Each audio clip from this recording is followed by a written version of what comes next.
بدکاری کرنے والی عورت اور بدکاری کرنے والا مرد جب ان کی بدکاری ثابت ہو جائے تو دونوں میں سے ہر ایک کو 100 درے مارو۔ اور اگر تم اللہ اور روز آخر پر ایمان رکھتے ہو تو اللہ کے قانون کو نافذ کرنے میں تمہیں ان پر ہرگز ترس نہ آئے، اور چاہیے کہ ان کی سزا کے وقت مسلمانوں کی ایک جماعت بھی موجود ہو۔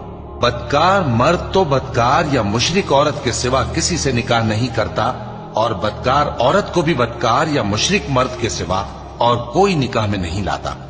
اور یہ یعنی بدکار عورت سے نکاح کرنا مومنوں پر حرام ہے۔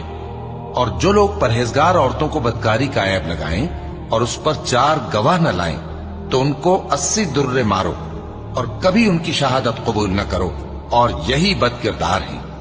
ہاں، جو اس کے بعد توبہ کر لیں اور اپنی حالت سنوار لیں تو اللہ بھی بخشنے والا ہے، مہربان ہے۔ اور جو لوگ اپنی بیویوں پر بدکاری